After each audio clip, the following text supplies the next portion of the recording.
Dios les bendiga, bienvenido a la Biblia en un año, día número 248. Estamos en el libro de los Salmos y si empezaste esta jornada con nosotros, sabes que hoy es domingo. Y si no empezaste con nosotros, pues hoy nos tocan 5 capítulos y estamos en el libro de los Salmos contemplando los capítulos 72 al 76. El Salmo 72 es el primer salmo cual nos dice que es de Salomón. El salmo es una oración de Salomón pidiendo el favor de Dios sobre el rey y su hijo. Es posible que el salmo fuera escrito antes de la muerte de David y que estuviera Salomón pidiendo el favor de Dios sobre David y luego sobre él mismo, aunque lo probable es que Salomón ya estuviera reinando y hubiera sido dotado de sabiduría al tiempo en el cual lo escribe. Mientras leen el Salmo deben notar los atributos del rey, cuales son delineados por Salomón. Es justo juez, juzgando el caso de los afligidos y salvando a los hijos del menesteroso y se opone a la opresión. En los versos 5 al 11 habla de su renombre sobre la tierra con reyes del norte mencionado como la región de Tiro y reyes del sur desde Seba y Sabá, trayéndoles presentes desde sus respectivos lugares. Sabemos por nuestra lectura de Reyes y Crónicas que el reinado de Salomón fue próspero y poderoso y que Salomón tuvo renombre entre los pueblos de la tierra. En los versos 12 al 14 reitera sus cualidades positivas, cuales atribuyen a su popularidad y buena estima entre los pueblos. Los versos 15 y 16 hablan de su prosperidad. Los versos 17 al 19 parecen cambiar el enfoque del Salmo desde un enfoque sobre el rey a un enfoque sobre Dios. Noten el verso 17, cual fácilmente se pudiera interpretar con aplicación mesiánica. Bendice a Jehová en los versos 18 y 19 y el Salmo termina con una nota interesante sobre las oraciones de David en el segundo libro de los Salmos. Deben notar que el Salmo 73 es el comienzo del tercer himnario de los Salmos. El verso 20 indica un fin a las oraciones de David y esto tendría sentido siendo que este salmo es de Salomón. Sin embargo, notaremos que en el orden de los salmos en la Biblia volveremos a leer de los salmos de David. El Salmo 73, como hemos mencionado, abre el tercer himnario contenido en los Salmos. El Salmo de Asaf. El salmo es de Asaf y se centra sobre el tema del fin de los impíos.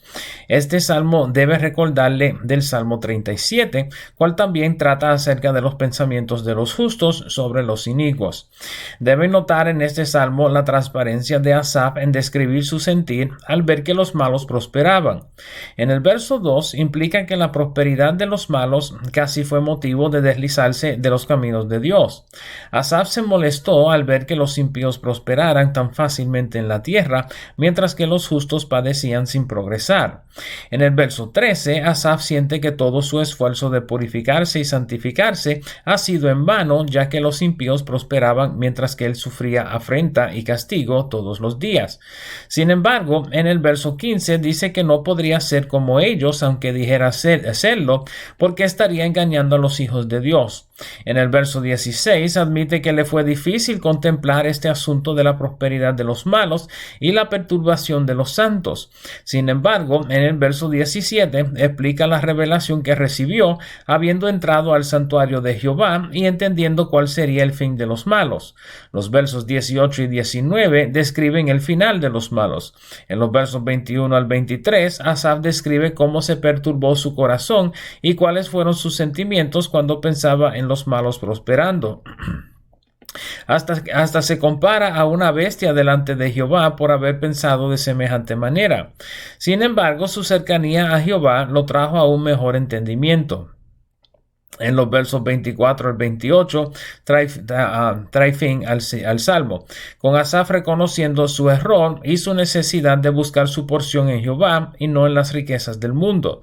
Si llevas bastante tiempo en los caminos del Señor, tal vez te acuerdes de un cántico de meditación basado en el verso 25. El Salmo 74 lleva el título de Masquil de Asaf. Esto presenta problema en la interpretación del Salmo si pensamos en Asaf, el director de los cantores asignado por David. El contenido del Salmo claramente define la destrucción y quemadura de los santuarios de Jehová en Sión. Tal acciones parecen indicar la destrucción de Jerusalén por Nabucodonosor en el 586 BC. Esto significa que el Asaf asociado con este salmo no pudiera ser el mismo Asaf de los tiempos de David. Es posible que algún descendiente de Asaf escribiera el salmo en su nombre o estilo y le fue atribuido. Sin embargo, debemos reconocer el tiempo de los eventos mencionados en el salmo como siendo luego de la destrucción de Jerusalén, en cual caso el salmo se debe interpretar como un lamento del pueblo judío en servidumbre. Durante los primeros 11 versos, el salmista lamenta la condición presente de Israel o Judá, habiendo sido despojados de la morada de Jehová en el templo. Los versos describen la manera en la cual sus opresores se levantaron en contra del santuario, utilizando hachas y martillos para romper las paredes del templo y eventualmente pegándole fuego a la casa de Dios. Noten en el verso 8 la mención también de la quemadura de todas las sinagogas en Judá. Noten el asombro del salmista frente a las condiciones de su cautiverio, sintiendo que fueron abandonados por Dios y mientras sus enemigos blasfemaban su nombre.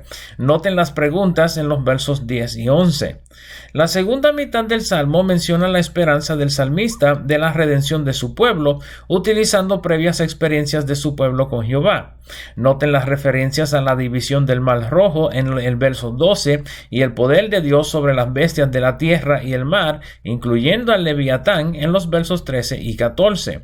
Los versos 15 al 17 mencionan el dominio de Dios sobre la creación, siendo Él el creador de la tierra. El verso 18 explica que la afrenta de su pueblo verdaderamente no era hacia el pueblo, sino hacia Jehová mismo. Por cuanto el enemigo le había hecho afrenta a Jehová, Jehová se defendería de ellos y haría justicia para su pueblo y su casa. El verso 19 parece ser una oración del salmista a Jehová para que obrara a su favor y a favor de su pueblo. Los versos 20 al 23 traen final al salmo, recordando los términos del pacto de Dios con su pueblo y pidiendo misericordia de Dios como para poder regresar a las bendiciones del pacto, incluyendo la justicia de Dios contra sus enemigos. El Salmo 75 también es atribuido a Asaf y notarán que era para ser tocado sobre el arreglo musical "No destruyas". Es un salmo cual se puede resumir en las palabras del verso 7. Dios es el juez. En los primeros 3 versos podemos notar el agradecimiento del pueblo de Dios y las palabras de Dios hacia su pueblo, explicando que a su tiempo juzgará la tierra. Noten en el verso 3 la manera en la cual se describe la tendencia pecaminosa del hombre y sus efectos. Sin embargo, Jehová sostiene tanto la tierra como sus moradores. Hay un Selah al final del verso 3. En los versos 4 al 8, el salmista explica que los altivos y soberbios no deberían enaltecerse ni enorgullecerse, ya que el enaltecimiento no viene como producto de sus propios esfuerzos, sino por voluntad de Jehová, quien humilla a unos y enaltece a otros. Luego de mencionar a Jehová como juez en el verso 7, el verso 8 describe su juicio sobre los malos como una copa de vino. Interesantemente, esta es la misma imagen del juicio de Dios derramado sobre la tierra en el Apocalipsis. El salmo termina en los versos 9 y 10 con las alabanzas del salmista y la descripción del juicio sobre los injustos. El Salmo 76 es otro salmo también atribuido a Asaf, cantado sobre el arreglo musical para Neginot, cual parece indicar instrumentos de cuerda. El salmo tiene 3 segmentos. El primero se compone de los versos 1 al 3, en donde el salmista describe la fama de Jehová en la tierra desde Israel y Judá. Salem y Sión son referencias a Jerusalén. Jerusalén es Yerushalom o Jerusalén. El verso 3 indica la victoria de Jehová sobre las naciones en establecer a Israel como pueblo. Hay un Selah al final del verso 3. El segundo segmento se compone de los versos 4 al 9, en los cuales el salmista aparece o describe el poder de Dios y una aparente victoria militar sobre enemigos del pueblo de Dios, probablemente en rescate de la ciudad de Jerusalén, ya que Jerusalén es específicamente mencionada al comienzo del Salmo. Hay otro Selah al final del verso 9. El Salmo termina en el tercer segmento con los versos 10 al 12, en los cuales el salmista describe la justicia de Dios en contraste a la ira de los hombres. Aunque la ira del hombre deseara remover reyes y príncipes, solo Jehová lo hace en su justicia y la ejecución de su perfecta voluntad. Estos han sido los Salmos 72 al 76. Espero el video les sea de provecho y nos veremos por esta parte otra vez mañana. Dios me los bendiga, Dios les guarde.